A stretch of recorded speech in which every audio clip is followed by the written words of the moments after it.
Praise the Lord. প্রত্যেকে জয় যিশু। আমি আশা করি যে আপনারা সকলে প্রভু যিশু খ্রিস্টের নামে ভালো আছেন।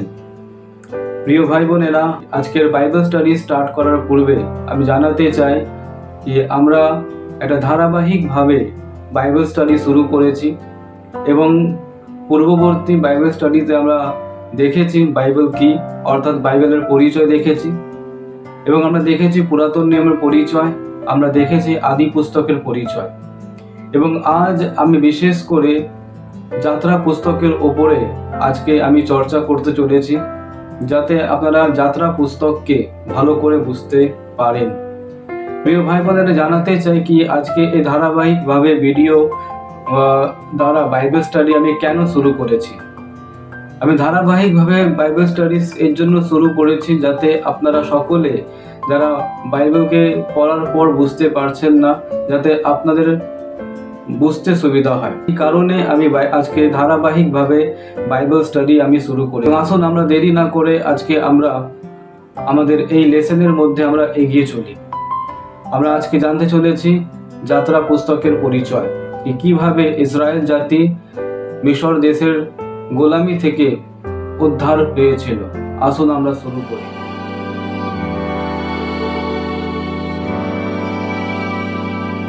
জানাতে চাই কি যাত্রা পুস্তক যে শব্দটা আমরা ব্যবহার করছি, যাত্রা পুস্তক, এই যাত্রা পুস্তকটা কি আমি জানাতে চাই কি বাইবেলের পুরাতন নিয়মের দ্বিতীয় পুস্তক। প্রথম পুস্তক হচ্ছে আদি পুস্তক এবং দ্বিতীয় পুস্তক হচ্ছে যাত্রা পুস্তক। এই যাত্রা পুস্তকের অর্থটা কি? যাত্রা পুস্তকের অর্থ হচ্ছে প্রস্থান করা। যাত্রা, এই যাত্রা শব্দের অর্থ হচ্ছে প্রস্থান করা বা বেরিয়ে যাওয়া বা পার হওয়া। এবং জানাতে চাই কি ইসরায়েল জাতি মিশর দেশের অধীনে ছিল, ইসরায়েল জাতি মিশর দেশের গোলামিতে ছিল এবং ঈশ্বর মোশির দ্বারা ইসরায়েল জাতিকে সেখান থেকে বার করে নিয়ে আসে বা সেখান থেকে মুক্তি তাদেরকে করিয়ে দেয়, যাতে তারা দাসত্ব থেকে বেরিয়ে আসতে পারে।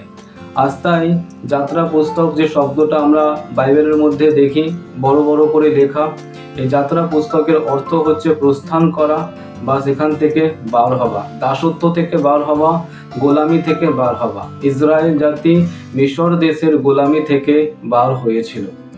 এবং তারপরে আমি জানাতে চাই কি যাত্রা পুস্তকের লেখক কে। যাত্রা পুস্তকের লেখক হচ্ছে মোশি। বাইবেলের মধ্যে যে পঞ্চ পুস্তক আমি বলেছিলাম, আদি পুস্তক, যাত্রা পুস্তক, লেবীয় পুস্তক, গণনা পুস্তক এবং দ্বিতীয় বিবরণ, এবং যাত্রা পুস্তকেরও প্রধান লেখক হচ্ছে মোশি। এবং তারপরে জানাতে চাই কি যাত্রা পুস্তকের মুখ্য চরিত্র কারা, বা বাইবেলের মধ্যে যাত্রা পুস্তকের মুখ্য চরিত্রকে। যাত্রা পুস্তকের মুখ্য চরিত্র হচ্ছে মোশি। এবং তাছাড়া মোশি ছাড়া আরও আমরা কয়েকটি গুরুত্বপূর্ণ চরিত্রকে দেখতে পারি, যেমন মিশর দেশের রাজা যাকে বলা হয় ফেরাও। তারপরে দেখতে পারি আমরা সেখানে হারুনকে দেখতে পারি, আমরা দেখতে পারি সেখানে নাদাব আবিহুকে দেখতে পারি, এবং মোশির যে বোন ছিল মরিয়ম তাকেও আমরা দেখতে পারি। এরপরে আমি জানাতে চাই কি যাত্রা পুস্তকের বিষয়বস্তুটা কি, মূল বিষয়বস্তু কি, বা আপনি বলতে পারেন কি যাত্রা পুস্তকের থিমটা কি। জানাতে চাই কি যাত্রা পুস্তকের মূল যে বিষয়বস্তু হলো সেটাকে আমরা তিনটে ভাগে আমরা দেখতে পারি। যাত্রা পুস্তকের মূল বিষয়বস্তুকে আমরা তিনটি ভাগে আমরা দেখতে পারি। প্রথম ভাগ হচ্ছে কি মিশর দেশ থেকে ইসরায়েল জাতির মুক্তি, অর্থাৎ ঈশ্বর মোশির দ্বারা ইসরায়েল জাতিকে মিশর দেশের অধীনতা থেকে বার করে নিয়ে আসে। তারপরে দেখতে পারি কি ঈশ্বর মোশির দ্বারা ইসরায়েল জাতিকে একটা শৃঙ্খলা প্রদান করে, যাতে ইসরায়েল জাতি মুক্তি পাওয়ার পর একটা শৃঙ্খলাবদ্ধভাবে জীবনযাপন করতে পারে। এবং ঈশ্বর তাদের নৈতিক জীবনের বিধিকে প্রদান করেছিলেন, সামাজিক জীবনের শৃঙ্খলাকে প্রদান করেছিলেন, আর আধ্যাত্মিক জীবনের বা ধার্মিক জীবনের ওপর শৃঙ্খলা প্রদান করেছিলেন, যাতে তারা শৃঙ্খলাবদ্ধভাবে ডিসিপ্লিনড লাইফ একটা লিড করতে পারে। এবং অবশেষে এর মূল বিষয়বস্তুর মধ্যে দেখতে আমরা পারি কি ঈশ্বর মসির দ্বারা হারুনকে এবং হারুনের যে দুই ছেলে ছিল নাদাব আর আবিহু, এদের দুজনকে, নাদাব এবং আবিহু, এই দুজনকে যাজক পদে সেখানে নিযুক্ত করে, যাতে যাজকরা যারা থাকবে তারা ঈশ্বরের সেবা করবে। পুস্তকে মোট 40টি অধ্যায় আছে এবং এই 40টি অধ্যায়কে 3 ভাগে আমরা বিভক্ত করতে পারি। প্রথম ভাগ হচ্ছে 1 থেকে নিয়ে 11 অধ্যায়, যাকে অধীনতার অধ্যায় বলা যেতে পারে। এবং এই অধ্যায়ের মধ্যে আমরা দেখতে পারি কি ইসরায়েল জাতি মিশর দেশের অধীনে কিভাবে চলে গেল। তারপরে দেখতে পারি আমরা মসির জন্ম, এবং তারপরে দেখতে পারি আমরা কি মসি মিশর দেশ থেকে মিদ্যানে পালিয়ে যায় এবং সেখানে মসি থাকে। এবং তারপরে আমরা দেখতে পারি কি ঈশ্বর মিদ্যান দেশে মসিকে আহ্বান করে, যাতে মসি পুনরায় মিশর দেশে গিয়ে ইসরায়েল জাতিকে সেখান থেকে উদ্ধার করাতে পারে। এবং তারপরে আমরা দেখতে পারি কি ঈশ্বর মসির দ্বারা মিশর দেশের মধ্যে 10খানা বড় বড় বিপদকে সেখানে পাঠায়। এবং তারপরে আমরা দেখতে পারি অধ্যায় 12 থেকে নিয়ে 18, যেখানে দেখতে পারি ইসরায়েল জাতির স্বাধীনতা। প্রথমে 1 থেকে 11 অধ্যায় হচ্ছে অধীনতা, এবং 12 অধ্যায় থেকে নিয়ে 18 অধ্যায় হচ্ছে ইসরায়েল জাতির স্বাধীনতা।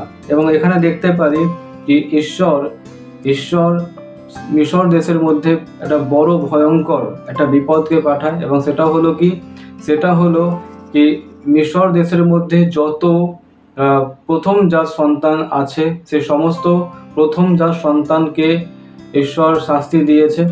এবং ইসরায়েলের সমস্ত প্রথম জাত সন্তান যারা ছিল, প্রথম জাত সন্তান, সে সমস্ত সন্তানকে ঈশ্বর রক্ষা করলো। এবং তারপরে আমরা দেখতে পারি কি ঈশ্বর মসির দ্বারা লাল সমুদ্রকে দুভাগ করিয়ে দেয় এবং সে সমস্ত ইসরায়েল জাতিকে সেই সমুদ্রের মাঝপথ থেকে নিয়ে যায়। এবং তারপরে আমরা দেখতে পারি কি সেখানে নিস্তার পর্বের পালন হচ্ছে এবং আখমিরি রুটির উৎসব পালন করা হচ্ছে। এবং তারপরে আমরা দেখতে পারি কি মসি আর মরিয়ম দুজনেই ঈশ্বরের উদ্দেশ্যে প্রশংসার স্তুতি সেখানে তারা করলেন। এবং তারপরে অবশেষে যে অধ্যায় আমরা দেখতে পারি সেটা হলো 19 থেকে নিয়ে 40। এবং এই অধ্যায়ের মধ্যে আমরা দেখতে পারি কি গুরুত্বপূর্ণ অধ্যায় হচ্ছে 20, যেখানে আমরা দেখতে পারি 10 আজ্ঞা ঈশ্বর মসিকে ইসরায়েল জাতির জন্য দিলেন, যাতে তারা 10 আজ্ঞাকে পালন করতে পারে। এবং তারপরে আমরা দেখতে পাচ্ছি কি সেখানে একটা বড় ভয়ানক অপরাধ ইসরায়েল জাতিরা ঈশ্বরের বিরুদ্ধে করলো। এবং তারপরে আমরা দেখতে পারি কি ঈশ্বর মসির দ্বারা তাদেরকে শৃঙ্খলাবদ্ধভাবে জীবনযাপন করার জন্য অনেকগুলো আদেশ, অনেকগুলো বিধি, অনেকগুলো নিয়মকে ঈশ্বর প্রদান করেছিলেন। এবং তারপরে আমরা দেখতে পারি কি ঈশ্বর মসিকে বললেন অনেকগুলো বিষয়কে তৈরি করার জন্য, যেমন সমাগম তাম্বু, এবং সমাগম তাম্বুর মধ্যে যে বিষয় লাগবে, যে সামগ্রী লাগবে, সেই সমস্ত সামগ্রীকে নির্মাণ করার জন্য ঈশ্বর মসিকে আদেশ দিয়েছিলেন। প্রিয় ভাই বোনেরা, জানাতে চাই কি যাত্রা পুস্তকের মধ্যে কিছু গুরুত্বপূর্ণ বিষয়ও আছে। এবং সেই গুরুত্বপূর্ণ বিষয়টা হচ্ছে কি এখানে 20 অধ্যায়ের মধ্যে আমরা দেখতে পারি কি ঈশ্বর মসিকে 10 আজ্ঞা প্রদান করেছিলেন। যাত্রা পুস্তকের অনুযায়ী এটা সবথেকে গুরুত্বপূর্ণ বিষয় হচ্ছে কি যাত্রা পুস্তকের মধ্যে আমরা প্রভু যিশুর ছায়াকে আমরা দেখতে পারি, শ্যাডোকে আমরা দেখতে পারি। সেটা কি যাত্রা পুস্তকে মসি হচ্ছে প্রভু যিশু খ্রিস্টের একজন ছায়া। প্রত্যেকটা মানব জাতি শয়তান এবং পাপের কবল থেকে, দাসত্ব থেকে বেরোতে পারে, এর জন্য প্রভু যিশু খ্রিস্ট পৃথিবীতে এসেছিলেন। ঠিক একই রকমভাবে আমরা যাত্রা পুস্তকের মধ্যে দেখতে পারি কি ঈশ্বর মসিকে ব্যবহার করে যাতে সমস্ত ইসরায়েল জাতি মিশরের দাসত্ব থেকে মুক্তি পেতে পারে। তাছাড়া আমরা আরো একটা গুরুত্বপূর্ণ বিষয় দেখতে পারি কি যাত্রা পুস্তকের মধ্যে নিস্তার পর্ব পালন করা হচ্ছে। জানাতে চাই কি এই নিস্তার পর্বকে আজকে আমরা গুড ফ্রাইডে বলে থাকি, এবং আমরা জানি কি গুড ফ্রাইডের মধ্যে ঈশ্বরের পুত্র প্রভু যীশু খ্রিস্ট সে কালভেরি ক্রসের মধ্যে মারা যায়, এবং যাত্রা পুস্তকের মধ্যে নিস্তার পর্ব যে আমরা বিষয় দেখছি, সেই নিস্তার পর্বের মধ্যে একটি নির্দোষ নিষ্পাপ একটা ভেড়াকে বলিদান করা হতো। এবং বাইবেলের মধ্যে আমরা দেখতে পারি প্রভু যীশু খ্রিস্ট হচ্ছে সেই নিষ্পাপ নিষ্কলঙ্ক ঈশ্বরের মেষশাবক। এবং তারপরে আমরা দেখতে পাচ্ছি মান্না এবং জল। যাত্রা পুস্তকে আমরা দেখতে পারি মান্না এবং জল। নতুন নিয়মে প্রভু যীশু খ্রিস্ট হচ্ছে জীবনের রুটি এবং সেই জীবনের জল। এবং আরেকটা গুরুত্বপূর্ণ আমরা বিষয় দেখতে পারি কি হারন ছিল যাত্রা পুস্তকের মধ্যে পুরাতন নিয়মের মধ্যে মহাযাজক, কিন্তু প্রভু যীশু খ্রিস্ট হচ্ছেন প্রকৃত মহাযাজক। এই গুরুত্বপূর্ণ বিষয়গুলোকে আমরা বাইবেলের যাত্রা পুস্তকের মধ্যে দেখতে পারি। প্রিয় ভাই বোনেরা, আমি আশা করি যে আপনারা সকলে আজ যাত্রা পুস্তকের এই ওভারভিউটা ভালো করে বুঝতে পেরেছেন।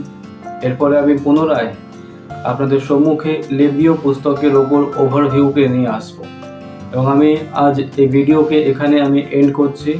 ঈশ্বর আপনাদের প্রত্যেককে প্রভু যীশু খ্রিস্টের নামে আশীর্বাদ করুন। আমিন।